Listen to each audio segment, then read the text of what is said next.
तर पिंपरीच्या मोशी परिसरातील इमारतीतून आतापर्यंत 11 जणांना सुखरूप बाहेर काढलेलं आहे। 12 जण अजूनही ढिगाऱ्याखाली असल्याची माहिती आहे। दुपारी 1:30 वाजता मोशी कचरा डेपो जवळील इमारत कोसळली होती। 20 जण ढिगाऱ्याखाली अटकलेले होते आणि त्यानंतर आता काही लोकांना बाहेर काढल्याची माहिती मिळाली। अभी उसमें से और पहले तो 4 निकाले थे और 5 निकले हैं और बाकी के भी अच्छी तरह से मीन्स जीवित निकलने की संभावना है।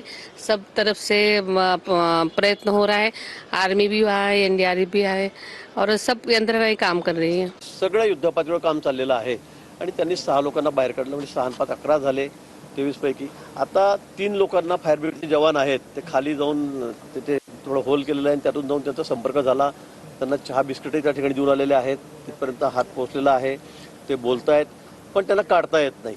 काढता येत नाही यासाठी की त्या ठिकाणी जो मलबा पडलेला आहे तो त्यांच्या पायावर आहे।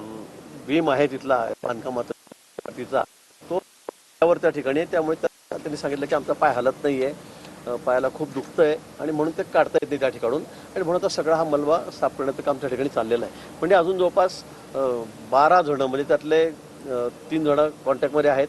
अजून खालून 3 ते 4 जण बोलतायत, आवाज त्यांचा येतोय, पण आपण अजून तिथपर्यंत आपण पोहोचलो नाही, म्हणजे आपल्याला ते दिसलेलं नाहीये।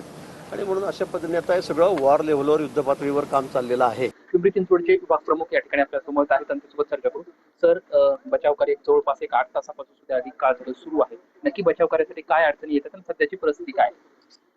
साधारणतः 1:15च्या टायमिंगला जो कॉल भेटला त्याच्यानंतर आम्ही येऊन पाहणी केली असता बिल्डिंग अजूनही आता सुद्धा या स्थितीत आहे की ती केव्हाही कोलॅप्स होऊ शकते। त्याच्यामुळे आम्हाला एवढ्या मोठ्या दिक्कती येतात की ती बिल्डिंग सेफ ठेवून, आमचे कर्मचारी सेफ ठेवून आम्हाला रेस्क्यू करायचं आहे। त्याच्यामुळे जेवढं म्हणावं तेवढं ते सोपं नाहीये, तरी आम्ही आमच्या जीवावर उदार होऊन फ्लोअर मध्ये आम्ही होल मारला आणि त्याच्यामधून आमचे 2-3 कर्मचाऱ्यांना आतमध्ये पाठवून रेस्क्यू करून 6 कर्मचाऱ्यांना सुखरूप बाहेर काढले आणि 2 कर्मचारी अजून हे झालेले आहेत।